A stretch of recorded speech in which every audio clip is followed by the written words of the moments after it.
একটু বুঝালেই বুঝবেন। আমি আপনাদেরকে একখানা আয়াত পড়ে শুনিয়েছিলাম কোরআনুল কারীম থেকে।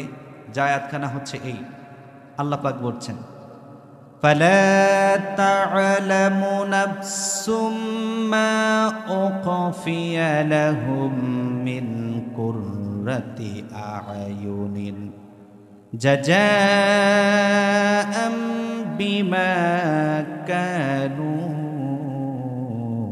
ইয়ামালুন। আল্লাহ পাক রব্বুল আলামিন জান্নাতের দিনে, যেদিন আমাদেরকে জান্নাতি পুরস্কার দেওয়া হবে, সেদিনের দিনের কথা বলছেন। কি বলছেন তিনি? তিনি বলেন, আমি তোমাদেরকে এমন কিছু দিয়ে পুরস্কার প্রদান করব, যেই পুরস্কারগুলো তোমার অন্তর, তোমার নাফস, তোমার আত্মা, তোমার মন, তোমার হৃদয় কশ্চিন কালেও কল্পনা করতে পারে না। এমন কিছু দিয়ে আমি তোমাকে পুরস্কৃত করব।